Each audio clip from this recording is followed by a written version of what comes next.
Dans une cabine de première classe baignée de luxe, deux jeunes adolescents, Sophie, 16 ans, et Lucas, 14 ans, savourent l'excitation de leur premier voyage seuls, installés dans des sièges confortables offerts par leur père, magnat de l'aviation.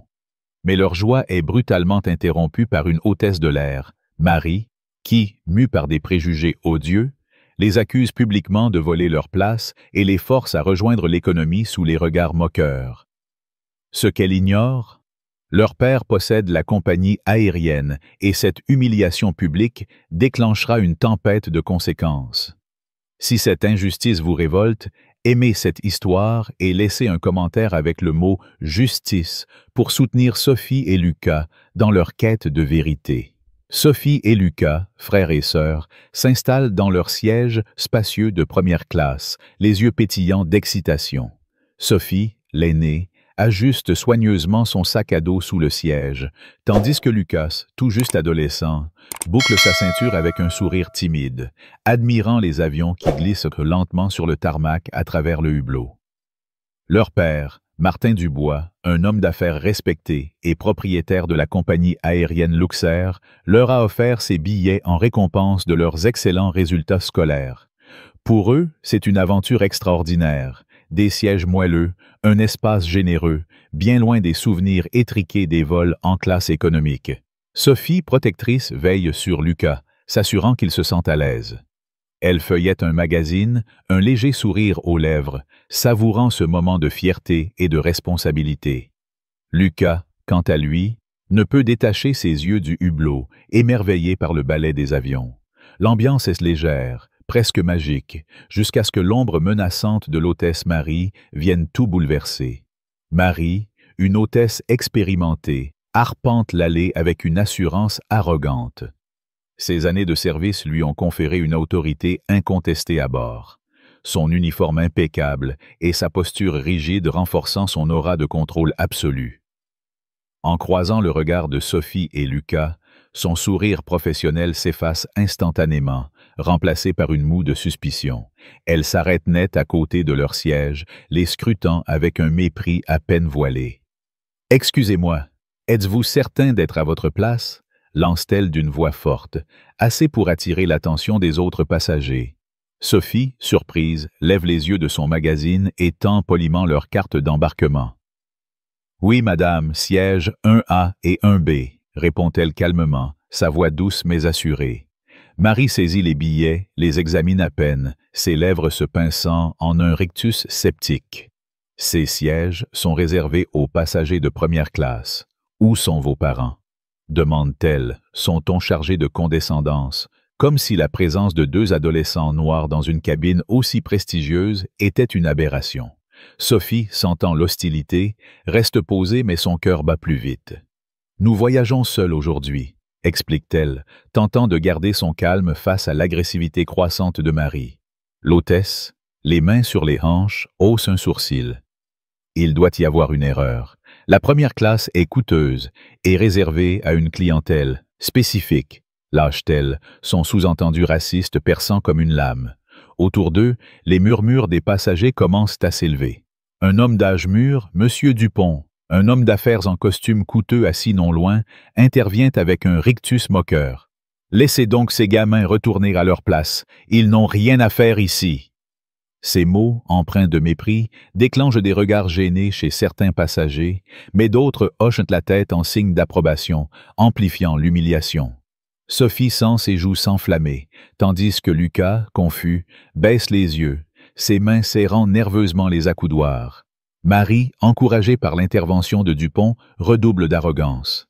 « Je vais vérifier, mais je crains que vous ne deviez bouger immédiatement, » dit-elle, sa voix retentissant dans la cabine. Elle s'éloigne d'un pas décidé, laissant Sophie et Lucas sous le regard scrutateur des autres. Une jeune femme, Anna, assise à quelques rangées, observe la scène avec indignation.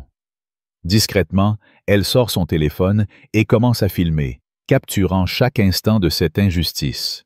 Sophie, tentant de rassurer Lucas, lui touche doucement la main. « Tout va bien, Lucas, on va régler ça. » murmure-t-elle, bien qu'elle-même sente la colère et la honte monter en elle. Mais le pire est à venir. Marie revient rapidement, son expression plus dure encore.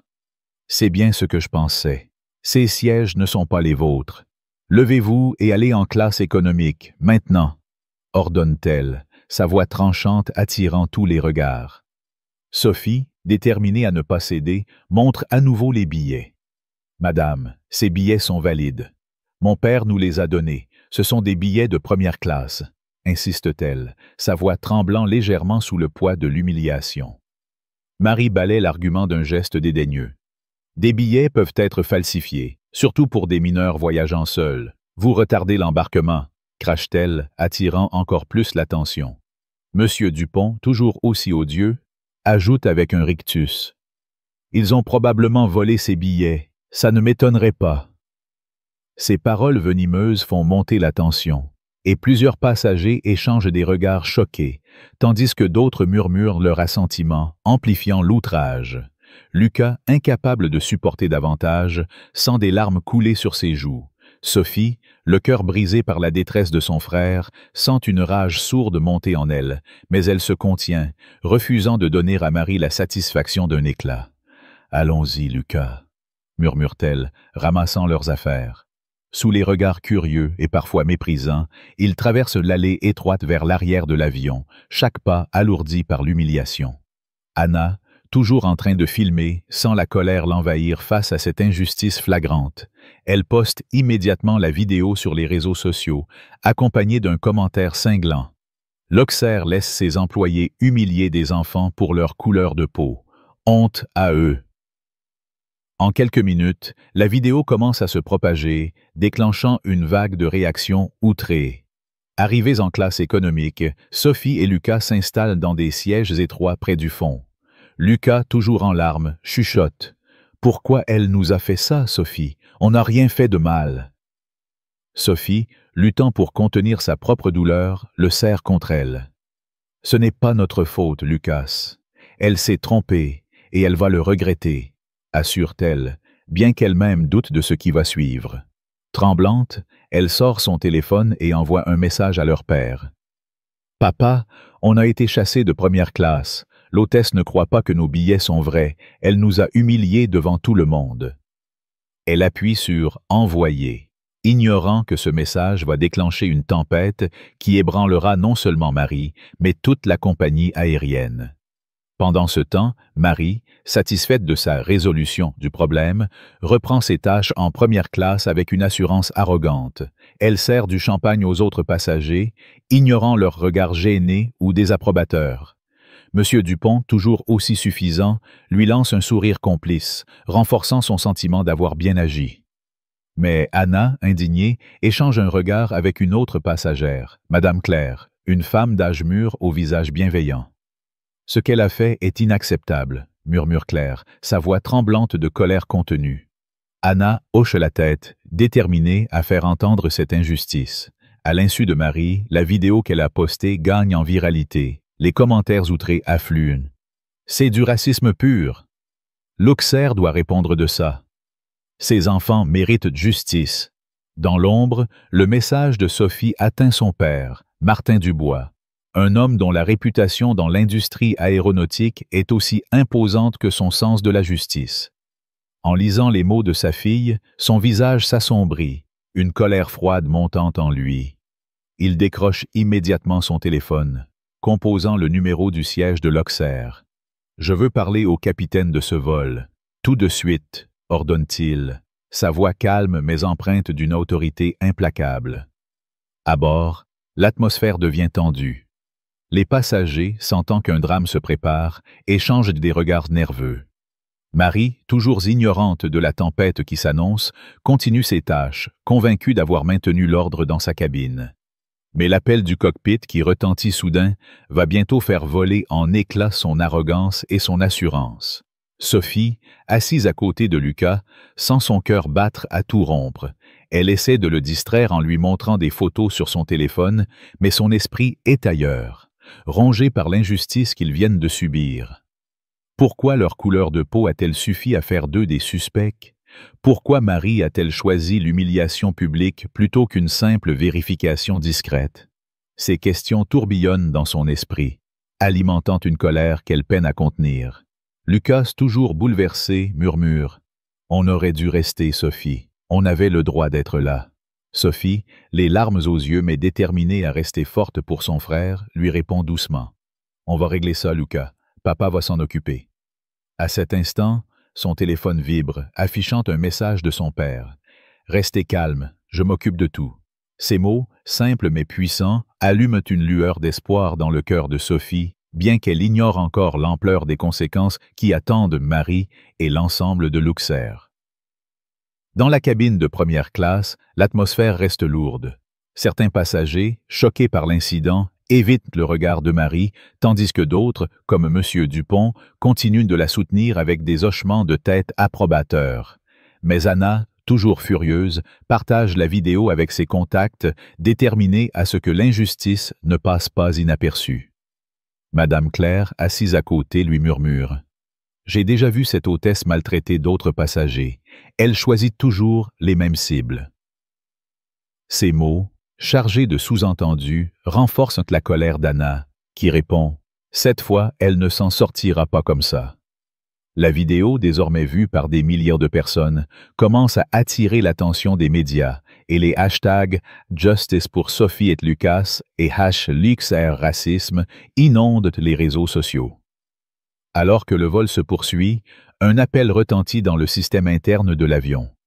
Marie, surprise, répond avec son professionnalisme habituel. « Ici Marie, comment puis-je aider ?» Mais la voix du capitaine, inhabituellement grave, la glace sur place. « Marie, venez immédiatement dans le cockpit. Nous avons un problème urgent. » Son cœur s'accélère, une pointe d'inquiétude perçant son arrogance. Elle ajuste son uniforme, tentant de reprendre contenance, et se dirige vers l'avant de l'avion, ignorant les regards curieux des passagers. Dans le cockpit, le capitaine et le copilote l'attendent, leurs visages fermés. Sur un écran, le visage sévère de Martin Dubois apparaît en visioconférence, ses yeux perçant Marie comme des dagues. « Mademoiselle Marie, commence-t-il, sa voix froide et tranchante, pourquoi avez-vous humilié mes enfants en public, sans vérifier leurs billets, en les accusant de vol devant tout le monde ?» Marie sent le sol se dérober sous ses pieds. Ses mains tremblent, son assurance s'effondre. Elle balbutie une excuse, évoquant un « malentendu » et un respect des protocoles. Mais chaque mot sonne creux face à la colère contenue de Martin. Le capitaine, visiblement mal à l'aise, ajoute « Vous avez causé un incident grave, Marie. Les réseaux sociaux s'enflamment et M. Dubois exige des mesures immédiates. » Marie, pour la première fois de sa carrière, sent une peur viscérale l'envahir. Elle réalise que son jugement hâtif, teinté de préjugés, l'a mise dans une situation intenable.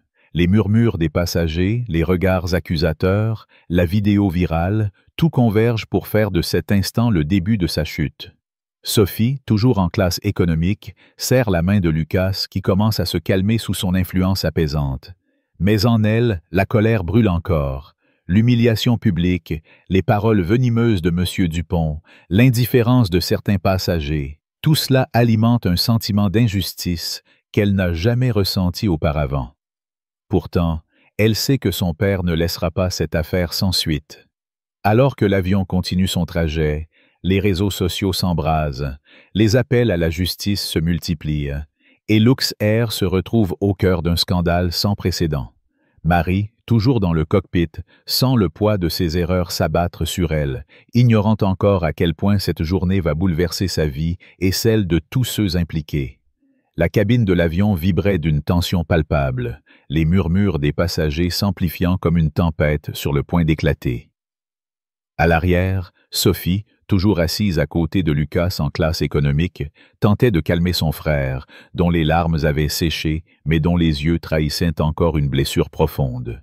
Pendant ce temps, la vidéo postée par Anna, la passagère indignée, embrasait les réseaux sociaux, accumulant des milliers de vues et de commentaires furieux exigeant justice pour l'humiliation subie par les deux adolescents.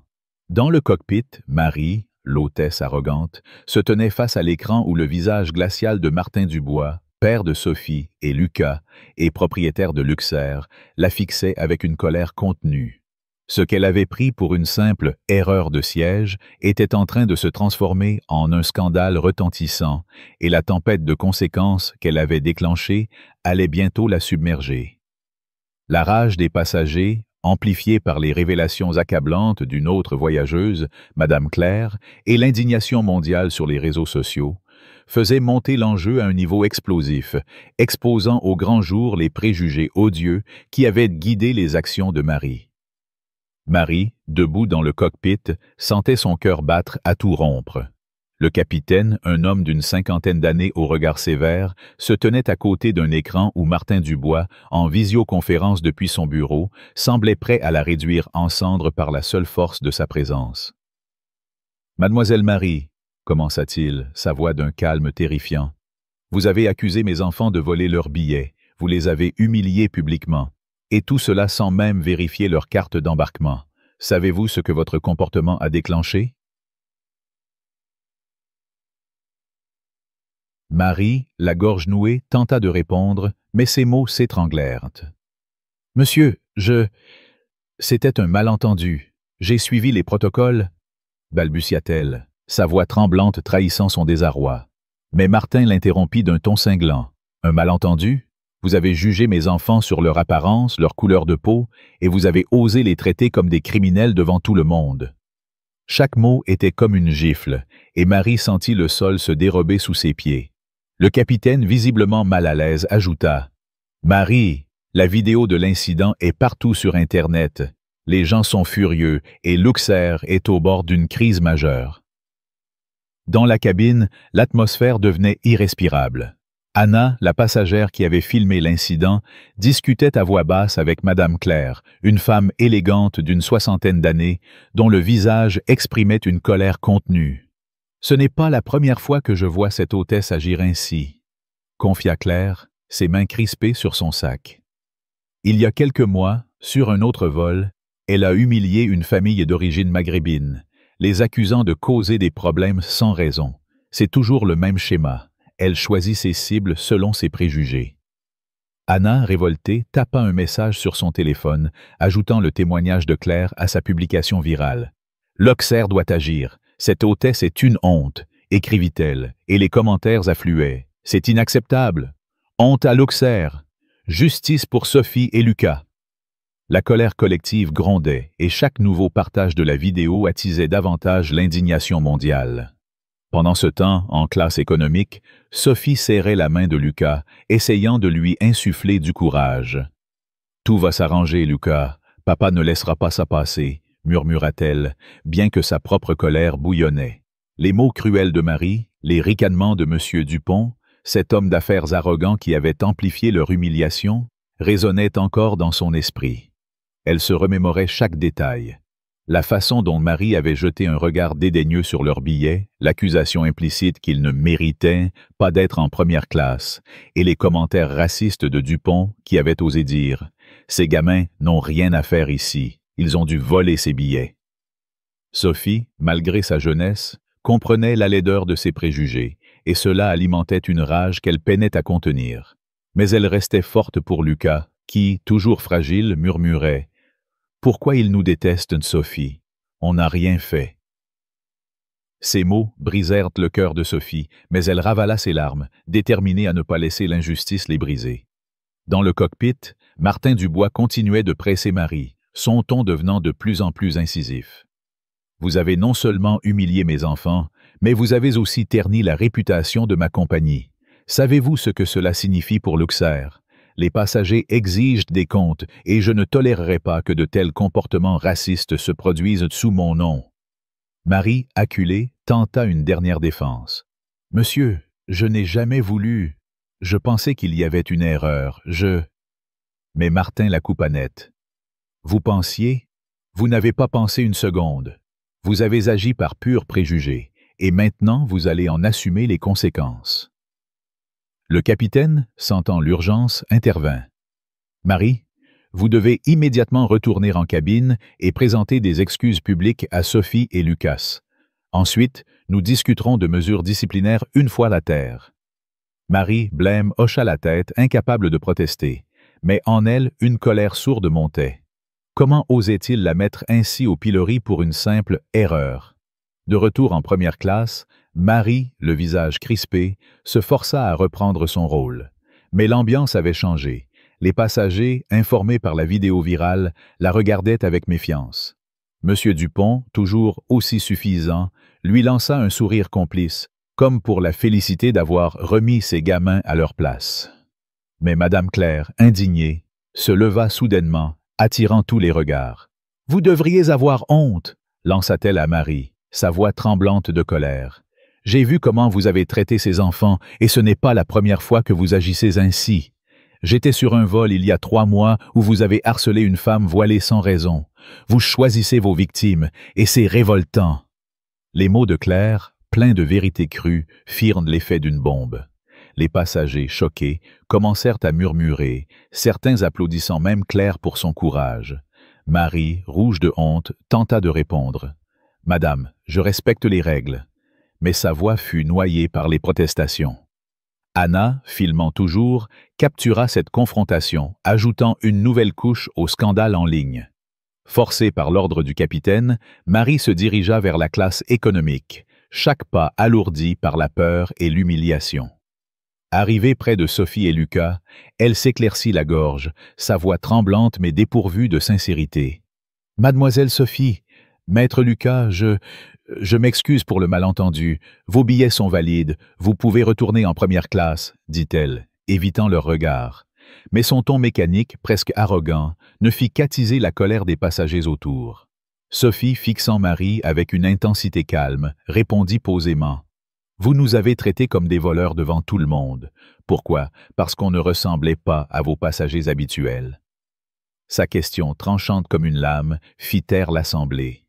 Lucas, encouragé par la force de sa sœur, ajouta timidement. « Vous nous avez fait honte. On n'a rien fait de mal. » Les passagers, touchés par la dignité des 2 adolescents, commencèrent à murmurer leur soutien, certains criant « C'est une honte !» Et « Faites mieux que ça !» Marie, acculée, sentit la colère monter en elle. Elle voulait crier, se défendre, mais les regards accusateurs la réduisirent au silence. Madame Claire, toujours debout, ajouta avec fermeté. « Ces enfants méritent mieux qu'une excuse aussi creuse. Vous devez reconnaître vos préjugés. » La tension dans la cabine atteignit son paroxysme, et Anna, continuant de filmer, captura chaque instant de cette confrontation explosive. Sur les réseaux sociaux, la vidéo prenait une ampleur incontrôlable.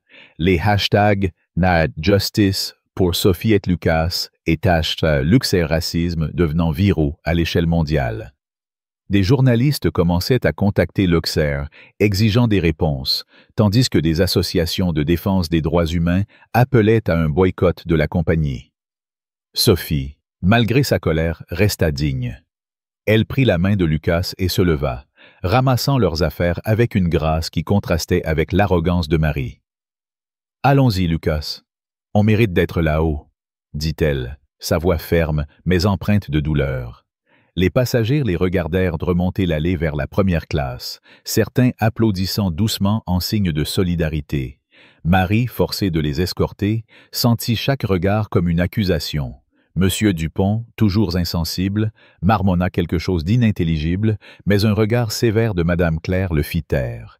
Une fois Sophie et Lucas réinstallés dans leur siège, Marie tenta une dernière excuse. « Si vous avez besoin de quoi que ce soit, je suis là. » Mais Sophie, sans méchanceté mais avec une fermeté implacable, répondit « Nous n'avons besoin de rien de votre part, juste du respect. » Ces mots, simples mais puissants, firent vaciller Marie, qui se détourna rapidement, incapable de supporter le poids de sa propre honte.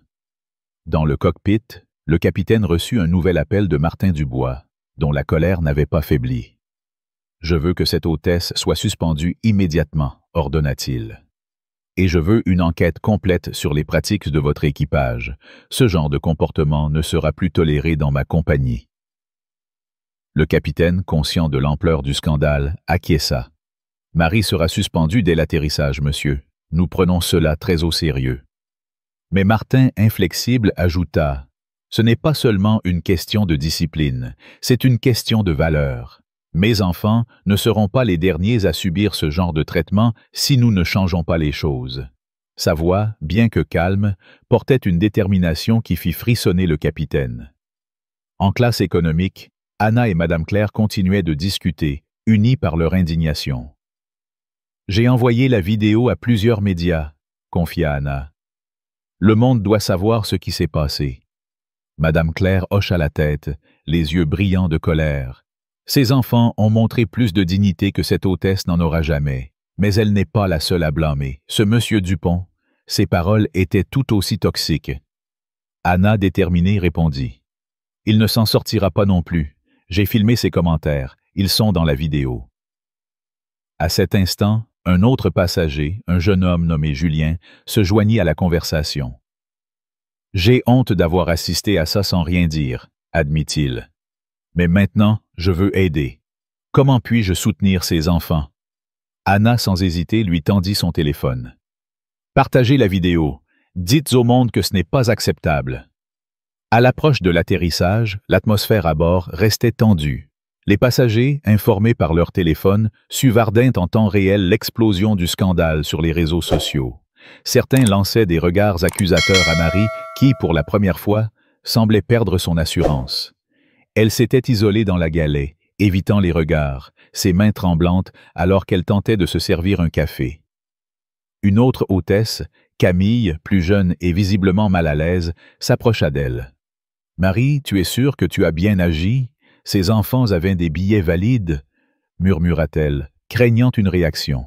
Marie, sur la défensive, rétorqua. « Camille, tu es trop jeune pour comprendre.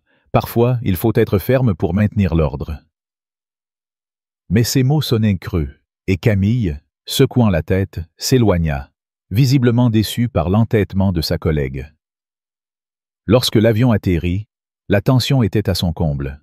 Les passagers, impatients de descendre, échangeaient des commentaires sur l'incident, certains prenant des photos discrètes de Sophie et Lucas, désormais perçus comme des symboles d'injustice surmontés. Marie, toujours dans la galerie, reçut un message du capitaine. « Restez à bord après le débarquement. Vous êtes convoqués pour une réunion immédiate avec la direction. » Son cœur se serra.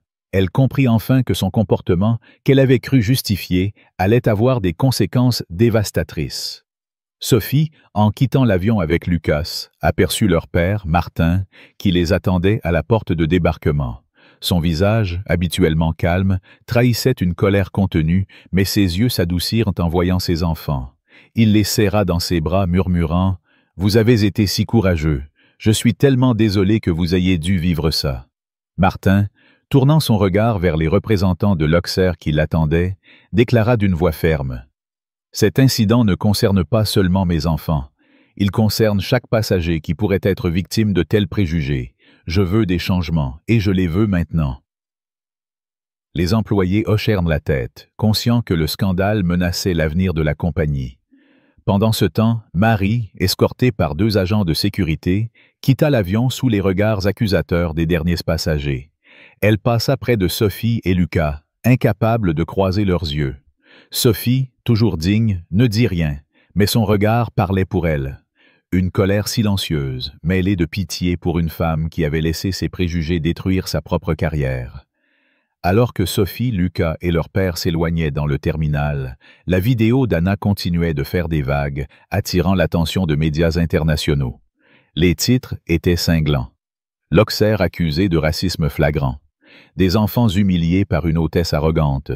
Le scandale qui ébranle une compagnie aérienne. Les appels au boycott se multipliaient et l'Auxerre se retrouvait au bord du gouffre. Marie, seule dans une salle d'attente réservée au personnel, fixait le sol, ses mains tremblantes. Elle savait que sa carrière, qu'elle avait bâtie avec tant de fierté, était en lambeaux.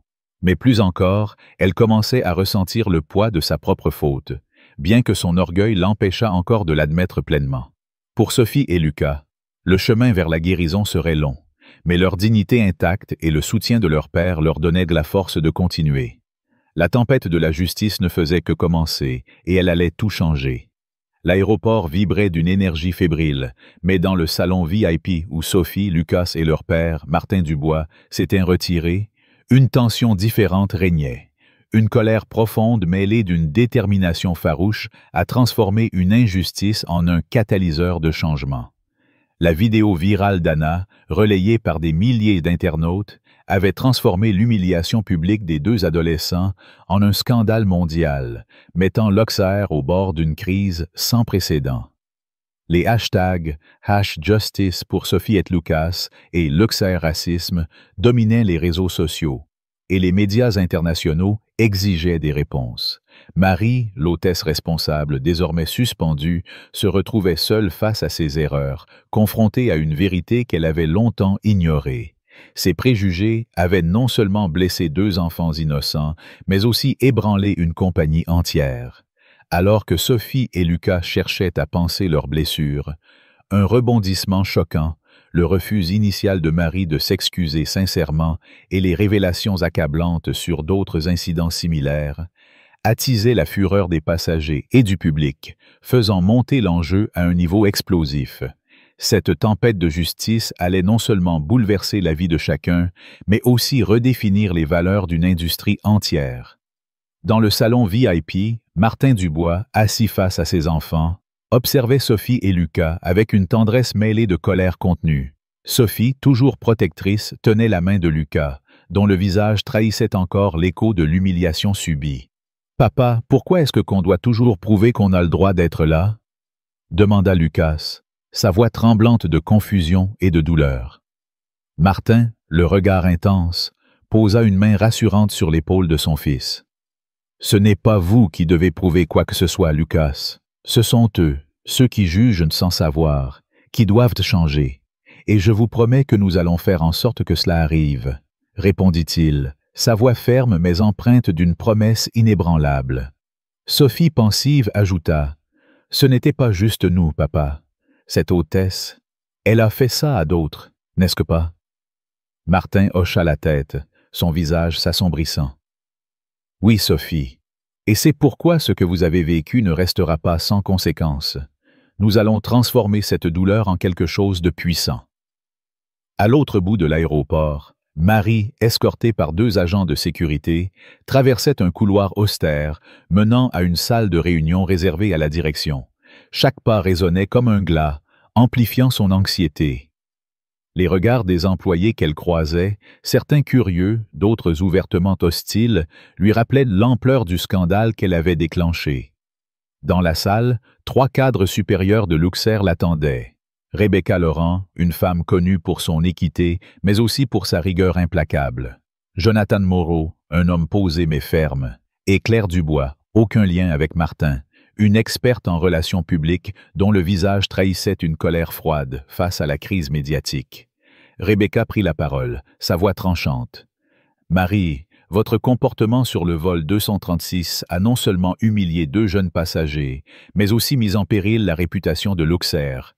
Nous avons reçu des plaintes de plusieurs passagers, dont une passagère, Madame Claire, qui affirme que ce n'est pas la première fois que vous ciblez des personnes en raison de leur apparence. Qu'avez-vous à dire pour votre défense? » Marie, les mains tremblantes, tenta de répondre, mais sa voix vacilla. « Je n'ai jamais voulu causer de tort. J'ai cru qu'il y avait une erreur avec leur billet. Je suivais les protocoles. » murmura-t-elle, mais ses mots sonnèrent creux, même à ses propres oreilles. Jonathan, secouant la tête, intervint. « Les protocoles! Vous avez accusé 2 enfants de vol devant tout le monde sans vérifier leur billet correctement. Et maintenant, nous apprenons que vous avez un historique de comportement similaire. Une passagère, Madame Claire, a fourni des preuves d'un incident antérieur où vous avez harcelé une famille d'origine africaine. Comment expliquez-vous cela? » Marie, acculée, sentit une vague de panique l'envahir. « Ce n'était pas intentionnel. Mais Rebecca l'interrompit, sa voix vibrante de colère. « Pas intentionnel. Vos actions ont été vues par des millions de personnes. La vidéo d'une passagère, Anna, montre non seulement votre comportement, mais aussi celui de M. Dupont, qui a aggravé la situation avec des propos racistes. Luxair est en crise à cause de vous. » Le choc fut encore plus brutal lorsque Claire Dubois, la cadre en charge des relations publiques, révéla une nouvelle information accablante. Nous avons reçu une pétition signée par 47 passagers du vol 236, exigeant votre licenciement immédiat. Ils décrivent votre attitude comme arrogante et vos excuses comme totalement insincères. Pire encore, plusieurs d'entre eux confirment avoir été témoins d'autres incidents où vous avez ciblé des passagers de couleur. C'est un schéma, Marie, et il est inacceptable. Ces mots, prononcés avec une froideur professionnelle, firent de l'effet d'un coup de poignard. Marie, submergée par la honte, tenta une dernière défense. Je ne voulais pas faire de mal, j'ai cru qu'il ne pouvait pas être en première classe.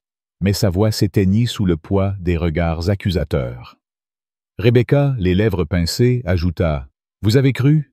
Vous avez jugé 2 enfants sur leur apparence, et maintenant, Luxair paie le prix de vos préjugés. » Pendant ce temps, dans le salon VIP, Martin réunissait une équipe de cadres pour discuter des mesures à prendre. Sophie et Lucas, bien que toujours marqués par l'incident, étaient présents, leur père insistant pour qu'ils participent à la conversation. « Vous avez vécu cette injustice et votre voix compte, » leur dit-il, son regard empli de fierté. Sophie, prenant son courage à 2 mains, proposa une idée audacieuse. « Papa, il faut plus que des excuses.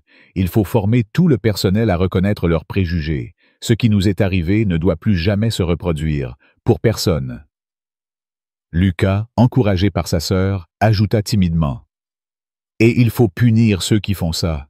Ce monsieur Dupont, il a dit des choses horribles. Il ne devrait pas pouvoir remonter dans un avion. » Martin, impressionné par leur maturité, hocha la tête. « Vous avez raison, tous les deux.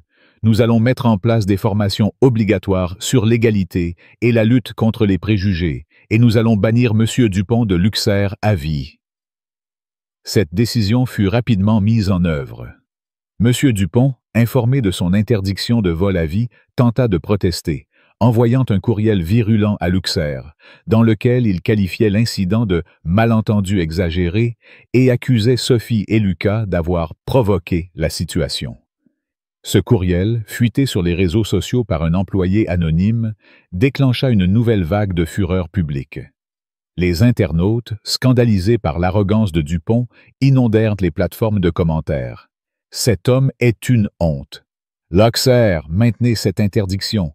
Justice pour Sophie et Lucas. » La pétition des passagers du vol 236 gagna encore en ampleur, atteignant plus de 100 000 signatures en quelques heures, renforçant la pression sur Luxair pour agir de manière décisive. Mais le scandale prit une tournure encore plus explosive lorsque Marie, dans un moment de défi mal placé, refusa initialement de s'excuser directement auprès de Sophie et Lucas. Lors d'une réunion préliminaire avec la direction, elle déclara avec une arrogance qui choqua même ses collègues. « J'ai déjà présenté des excuses d'abord. Je ne vois pas pourquoi je devrais me prosterner devant ces enfants. J'ai suivi les règles. » Ces mots, rapportés par un membre de l'équipe à un journaliste, furent publiés dans un article cinglant intitulé « L'hôtesse raciste de Luxair refuse de s'excuser. Le scandale s'aggrave. » La réaction fut immédiate. Des manifestations spontanées éclatèrent devant le siège de Luxair, avec des pancartes proclamant « Non au racisme dans les airs » et « Justice pour Sophie et Lucas ». Les médias, alimentés par la vidéo d'Anna et les témoignages accablants de Madame Claire, transformèrent l'affaire en un symbole de la lutte contre les discriminations systémiques. Face à cette tempête, Luxair n'eut d'autre choix que d'agir rapidement. Martin Dubois, en tant que PDG, annonça publiquement un plan de réforme ambitieux, des formations obligatoires sur la diversité et l'inclusion pour tous les employés, des audits indépendants sur les pratiques de l'équipage et une politique de tolérance zéro pour tout comportement discriminatoire. Il invita même Sophie et Lucas à participer à une campagne de sensibilisation interne, où ils partagèrent leur expérience devant des centaines d'employés, provoquant des larmes et des prises de conscience dans l'audience. Sophie, avec une éloquence impressionnante pour son âge, déclara « Ce n'est pas seulement notre histoire, c'est l'histoire de tous ceux qui sont jugés avant même qu'on les connaisse. Nous voulons que Luxair soit un endroit où tout le monde se sente respecté. » Lucas, plus timide mais tout aussi poignant, ajouta « Personne ne devrait avoir honte d'être qui il est. » Leurs mots, diffusés en direct sur les réseaux sociaux de Luxair, touchèrent des millions de personnes, renforçant l'élan pour le changement. Pendant ce temps, Marie, confrontée à la réalité de sa suspension, entama un programme intensif de formation sur la sensibilité et la lutte contre les préjugés. Les premières séances furent un calvaire. Assise dans une salle communautaire, elle écoutait des témoignages déchirants de victimes de discrimination, des histoires qui faisaient écho à ce qu'elle avait infligé à Sophie et Lucas. Une femme, Aïcha, raconta comment elle avait été humiliée dans un avion pour avoir porté un hijab. Une autre, un homme nommé Malik, décrivit comment il avait été systématiquement fouillé à chaque vol sans raison valable. Ces récits brisèrent quelque chose en Marie. Pour la première fois, elle commença à voir ses actions à travers les yeux des autres. Lors d'une séance, elle prit la parole, la voix tremblante. « J'ai fait une erreur terrible. J'ai jugé 2 enfants, Sophie et Lucas, à cause de leur apparence. J'ai cru qu'ils n'avaient pas leur place en première classe et je les ai humiliés. Je ne me rendais pas compte du mal que je causais, mais maintenant, je le vois. Et je veux changer. » Sa vulnérabilité surprit le groupe, et une femme plus âgée, Simone, lui répondit avec douceur mais fermeté. « Admettre ses erreurs, c'est le premier pas, Marie. Mais le vrai changement, c'est dans vos actions à venir. » Au fil des semaines, Marie s'engagea pleinement dans son chemin de rédemption. Elle se porta volontaire pour des initiatives communautaires axées sur l'inclusion, travaillant aux côtés de personnes qu'elle aurait autrefois jugées sans réfléchir. Elle commença à écrire une lettre d'excuses sincère à Sophie et Lucas, un processus douloureux mais nécessaire. Dans cette lettre, elle confessa « Chère Sophie, cher Lucas, je ne peux exprimer à quel point je regrette de vous avoir blessé. Mes préjugés m'ont aveuglé et je vous ai infligé une douleur que vous ne méritiez pas. Grâce à vous, j'apprends à devenir une meilleure personne. Je ne demande pas votre pardon, mais je vous promets de ne plus jamais laisser mes jugements hâtifs blesser quelqu'un. » Lorsqu'elle envoya la lettre, elle ressentit un mélange de soulagement et d'angoisse, consciente que ces mots ne pouvaient effacer le passé, mais déterminée à prouver sa sincérité par ses actions. Quelques mois plus tard, Marie fut convoquée pour une audience finale avec le comité disciplinaire de Luxair. Rebecca et Jonathan, après avoir examiné ses progrès, reconnurent son engagement. « Vous avez montré une réelle volonté de changement, Marie, » déclara Rebecca, son ton plus doux mais toujours ferme. « Cependant, votre retour sera sous probation stricte. Vous devrez continuer à prouver que vous incarnez les valeurs de Luxair. » Marie, les larmes aux yeux, accepta avec gratitude. « Merci de me donner cette chance. Je ne la gaspillerai pas. » Lorsqu'elle revint au travail, ses collègues, initialement méfiants, remarquèrent une différence. Marie traitait chaque passager avec une humilité et une attention qu'elle n'avait jamais montrées auparavant. 1 an après l'incident, Sophie et Lucas embarquèrent à nouveau pour un vol avec leur père, cette fois pour des vacances familiales. À l'aéroport, les employés de Luxair les accueillirent avec un respect chaleureux, conscients de leur rôle dans les réformes de la compagnie. En montant à bord, Sophie aperçut Marie, désormais changée, travaillant avec une discrétion nouvelle. Lorsqu'elle les vit, Marie s'approcha, hésitante mais déterminée. « Sophie, Lucas, je veux vous dire à nouveau combien je suis désolée. Ce que j'ai fait était inexcusable, mais grâce à vous, j'ai appris à être meilleure. Merci de m'avoir donné une leçon que je n'oublierai jamais. » Sophie, après un moment de silence, lui offrit un sourire doux mais ferme.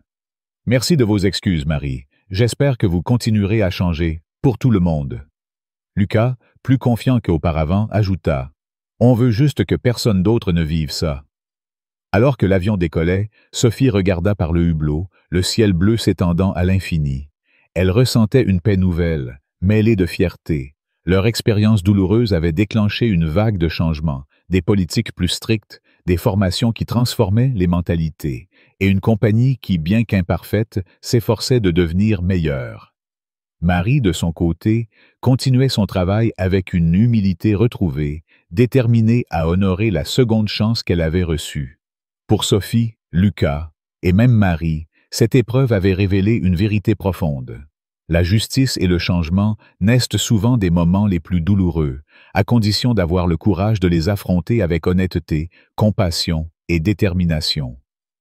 L'histoire de Sophie et Lucas, ces deux adolescents injustement humiliés par une hôtesse de l'air, Marie, en raison de leur apparence, résonne avec une intensité rare, touchant directement au cœur des valeurs de justice, de dignité et d'égalité. Ce récit, ancré dans une réalité malheureusement trop courante, met en lumière des vérités universelles sur les préjugés, la résilience et la capacité de transformation, tant individuelle que collective. En tant que Français, où les idéaux de liberté, d'égalité et de fraternité forment le socle de notre identité culturelle, cette histoire nous interpelle avec une force particulière, nous poussant à réfléchir sur nos propres comportements, sur la manière dont nous jugeons autrui et sur notre responsabilité à bâtir un monde plus juste. À travers cette analyse, je souhaite partager mes sentiments face à cette injustice, les leçons profondes que l'on peut en tirer, et comment ces enseignements peuvent être appliqués dans notre vie quotidienne, tout en respectant l'élégance et la profondeur de la pensée française. Enfin, je conclurai par un appel vibrant à l'action, invitant chacun à s'engager pour la justice et la dignité. L'indignation suscitée par cette histoire est immédiate et viscérale. L'arrogance de Marie, qui accuse Sophie et Lucas de voler leurs billets de première classe sans même vérifier, est une insulte aux principes fondamentaux d'égalité. En France, où l'idéal républicain prône l'universalité des droits, voir deux enfants humiliés publiquement pour leur couleur de peau est profondément révoltant. Cette colère s'amplifie face aux propos racistes de M. Dupont, un passager complice qui ose déclarer « Ces gamins n'ont rien à faire ici, ils ont dû voler ces billets ». Ces mots, chargés de mépris, ne sont pas seulement une attaque contre Sophie et Lucas, mais une négation de leur dignité humaine. Ce qui rend cette injustice encore plus insupportable, c'est l'indifférence initiale de certains passagers qui, par leur silence, deviennent complices de cette humiliation publique. En tant que spectateur, j'ai ressenti une rage brûlante face à l'injustice infligée à ses enfants, amplifiée par la révélation que Marie avait un historique de comportement similaire, ciblant systématiquement des passagers en raison de leur apparence. Cette répétition d'actes discriminatoires révèle un problème plus large, un poison insidieux qui gangrène encore nos sociétés, même dans un pays comme la France, où l'égalité est une valeur cardinale. Cependant, au-delà de cette colère, l'histoire offre une lueur d'espoir et des leçons précieuses. La première leçon est l'importance de reconnaître et de confronter nos propres préjugés. Marie, au début, incarne l'aveuglement de ceux qui agissent sous l'emprise de biais inconscients, façonnés par des années d'habitude ou d'influence sociale. En France, où la diversité est une richesse nationale, cette histoire nous rappelle que les préjugés, même involontaires, peuvent causer un mal profond. Marie, dans son arrogance initiale, refuse d'admettre ses erreurs, se cachant derrière des excuses comme « j'ai suivi les protocoles ». Ce n'est qu'en participant à des formations sur la sensibilité et en écoutant les témoignages de victimes qu'elle commence à comprendre l'impact de ses actions. Cette transformation, bien que tardive, est un rappel puissant. Nous devons tous nous interroger sur nos jugements hâtifs. Par exemple, dans la vie quotidienne, au lieu de supposer qu'une personne ne correspond pas à un certain rôle, qu'il s'agisse d'un collègue, d'un voisin ou d'un inconnu dans le métro, nous devons apprendre à suspendre nos préjugés et à privilégier l'empathie. Cette humilité intellectuelle, si chère à la tradition philosophique française incarnée par des penseurs comme Montaigne ou Voltaire, qui prônaient l'examen de soi et la tolérance, est essentielle pour construire une société plus juste. Appliquer cette leçon, c'est, par exemple, s'arrêter avant de juger un collègue sur son accent ou un étudiant sur son apparence, et chercher à comprendre leur histoire. Une deuxième leçon est la puissance de la résilience face à l'adversité. Sophie et Lucas, malgré leur jeune âge, font preuve d'une force extraordinaire. Sophie, en particulier, incarne une dignité stoïque, protégeant son frère tout en confrontant Marie avec des questions percutantes. Pourquoi nous avez-vous traités comme des voleurs? Parce qu'on ne ressemblait pas à vos passagers habituels? Ces mots, prononcés avec calme mais fermeté, rappellent l'élégance des héros de la littérature française, comme ceux de Camus dans L'Étranger ou La Peste, qui affrontent l'injustice avec une intégrité inébranlable. Lucas, bien que plus fragile, trouve du courage dans l'exemple de sa sœur, apprenant à surmonter la douleur par la dignité. Cette résilience m'inspire profondément. Dans ma propre vie, elles m'encouragent à rester ferme face à l'injustice, que ce soit au travail, dans mes relations ou dans la société. Par exemple, si je suis témoin d'une discrimination, qu'elle soit raciale, sexiste ou autre, je me sens poussé à agir, que ce soit en soutenant la victime, en signalant l'incident ou en engageant un dialogue constructif. Sophie et Lucas nous montrent que la véritable force réside non dans la vengeance, mais dans la capacité à rester fidèle à ses valeurs, même dans les moments les plus douloureux. Une troisième leçon est le pouvoir de la solidarité collective. Anna, en filmant l'incident, et Madame Claire, en dénonçant les antécédents de Marie, jouent un rôle crucial dans l'exposition de l'injustice. Leur courage rappelle l'esprit de la résistance française, où des citoyens ordinaires, par des actes de bravoure, ont défié l'oppression. Dans notre société contemporaine, où les réseaux sociaux amplifient les voix, cette solidarité peut prendre des formes modernes. Partager une injustice, signer une pétition, ou offrir un mot de soutien à quelqu'un dans le besoin. Appliqué à ma vie, cela signifie être attentif aux inégalités autour de moi, dans mon quartier, à l'école ou au travail, et agir, même à petite échelle. Par exemple, organiser des discussions sur la diversité dans mon cercle social, soutenir des associations locales pour l'inclusion, ou simplement écouter avec empathie une personne victime de discrimination peut faire une différence. Anna et Madame Claire nous rappellent que chaque voix compte et que l'union fait la force face à l'injustice. Enfin, cette histoire souligne que le changement véritable exige des actions concrètes, pas seulement des mots. Martin Dubois, en imposant des réformes à l'Auxerre, formations obligatoires, audits indépendants, tolérance zéro pour la discrimination, montre qu'un leadership éclairé peut transformer une crise en opportunité. En France, où les débats sur l'égalité et l'intégration sont constants, cette leçon est particulièrement pertinente. Nous pouvons tous, à notre niveau, pousser pour des politiques plus inclusives, que ce soit dans nos entreprises, nos écoles ou nos communautés. Par exemple, proposer des ateliers sur la diversité au travail ou encourager des programmes éducatifs sur l'histoire des discriminations peut prévenir des injustices similaires. Marie, en fin de compte, incarne une vérité universelle. Même ceux qui commettent des erreurs graves peuvent changer, à condition de s'engager dans une réflexion honnête et un travail actif.